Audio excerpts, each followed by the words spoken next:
n'apporte ton aide à personne. Cela peut paraître comme un conseil contraire à l'éthique que beaucoup d'entre nous valorisent. Cependant, que diriez-vous si je vous proposais l'idée que, dans certains contextes, le fait d'aider les autres pourrait être plus nuisible que bénéfique, pour vous comme pour eux? Dans cette vidéo, nous allons dévoiler 5 vérités surprenantes sur la manière dont et pourquoi, dans certaines situations, votre désir d'aider pourrait entraîner des conséquences inattendues. Cette approche ne cherche pas à encourager ou à décourager la véritable gentillesse, mais plutôt à présenter une perspective stoïque qui équilibre la compassion avec la sagesse, l'empathie avec la connaissance de soi. Accompagnez-moi alors que nous naviguons à travers ces complexités, remettant en question nos idées préconçues et apprenant à distinguer quand notre aide est réellement bénéfique et quand elle pourrait être un obstacle à notre développement personnel et à celui des autres. Vérité numéro 1. L'assistance peut engendrer une dépendance. Une des réalités les plus délicates mais importantes dans les relations humaines est que l'aide, même si elle est bien intentionnée, peut engendrer une dépendance indésirable chez ceux que nous cherchons à soutenir. Ce phénomène se produit lorsque l'aide constante supplante le besoin pour l'individu de développer ses propres aptitudes pour surmonter les défis. Au lieu d'encourager l'autonomie des individus, nous favorisons sans le vouloir une dynamique où ils deviennent plus dépendants de l'aide extérieure. D'un point de vue stoïque, l'objectif principal de l'aide devrait être de renforcer leur résilience et leur autosuffisance. Les stoïciens valorisent l'indépendance et la capacité de chaque personne à gérer sa propre vie et ses propres défis. Cependant, lorsque notre aide devient un soutien constant sur lequel d'autres se reposent pour résoudre des problèmes ou prendre des décisions, nous diminuons en réalité leur capacité à agir et à décider par eux-mêmes. Vérité numéro 2. L'autonomie est cruciale pour le développement. Un des principes clés du stoïcisme est l'importance de l'autonomie pour le développement personnel. Cette philosophie met en avant la capacité d'un individu à prendre ses propres décisions et à gérer ses affaires de manière indépendante. Cependant, dans notre désir sincère d'aider les autres, nous pouvons parfois involontairement entraver leur autonomie en les privant de l'apprentissage. Quand nous parlons d'autonomie, nous faisons référence à la capacité d'un individu à s'autodiriger, à prendre des décisions basées sur son propre jugement et ses expériences. L'autonomie est un aspect fondamental de la dignité humaine et un pilier essentiel du développement de la résilience et de la confiance en soi.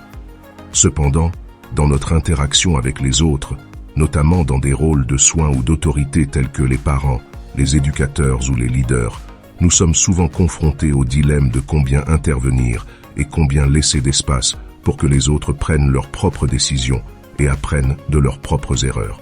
Dans l'éducation des enfants, par exemple, il peut être tentant de résoudre tous leurs problèmes, de les protéger de toute difficulté. Cependant, cette approche bien intentionnée peut aboutir à des jeunes qui n'ont pas développé la capacité de relever des défis par eux-mêmes, de prendre des décisions éclairées ou de gérer la déception et l'échec de manière autonome. Vérité numéro 3.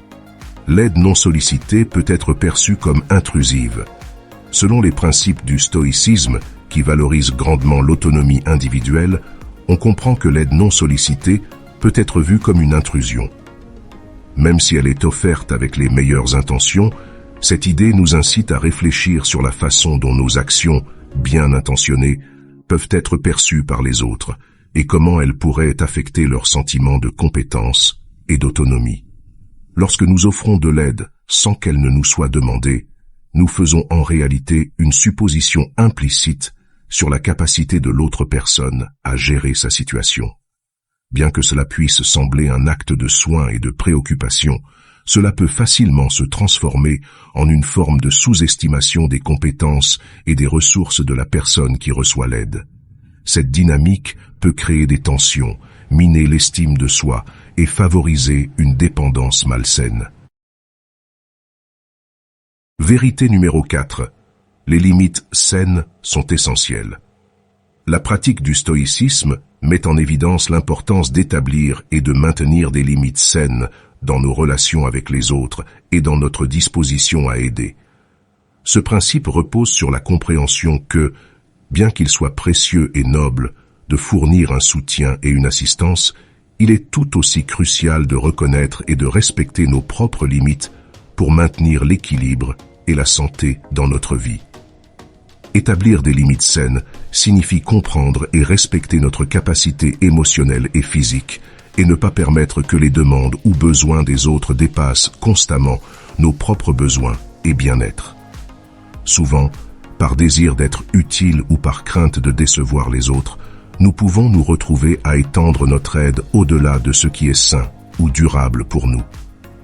Cela peut entraîner une série de conséquences négatives, notamment l'épuisement, la perte d'identité et le ressentiment, tant envers nous-mêmes qu'envers ceux que nous aidons. Vérité numéro 5. La compassion doit être tempérée par la sagesse. Au cœur de la philosophie stoïcienne, le principe selon lequel la compassion, bien qu'essentielle, doit être équilibrée par la sagesse est crucial. La compassion sans sagesse peut souvent se manifester par un élan émotionnel pour soulager immédiatement la souffrance des autres. Bien que cet élan soit compréhensible et provienne d'un lieu de bonté, il peut nous conduire à agir de manière impulsive, sans considérer pleinement l'impact à long terme de nos actions sur l'autonomie et le bien-être de l'autre personne. Par exemple, en essayant de protéger nos proches de toute difficulté ou douleur, nous pourrions intervenir dans des situations où il serait plus bénéfique pour eux de faire face et de surmonter leurs propres défis. De la même manière, dans notre désir de résoudre les problèmes des autres, nous pourrions précipiter à offrir des solutions ou assumer des responsabilités qui ne nous incombent pas. Il est important de se rappeler que chaque individu a son propre chemin et des leçons à apprendre, et que notre intervention, bien qu'intentionnée, peut les priver de précieuses opportunités d'apprentissage et de connaissance de soi. Merci de m'avoir accompagné dans cette exploration de ces vérités stoïciennes sur l'aide et le sacrifice. J'espère que cette vidéo vous a fourni une nouvelle perspective sur la manière dont nos bonnes intentions peuvent impacter les autres et nous-mêmes. N'oubliez pas que l'aide efficace ne provient pas seulement du cœur, mais aussi d'un esprit réfléchi et conscient. Je suis reconnaissant pour votre temps et votre intérêt à explorer ces concepts avec moi. N'oubliez pas de vous abonner et de partager cette vidéo si elle vous a été utile. Votre soutien est essentiel pour continuer à développer un contenu précieux et significatif. J'aimerais aussi que vous mettiez en commentaire « Je suis sage » pour que je puisse savoir que vous êtes arrivé jusqu'ici. À bientôt, guerriers.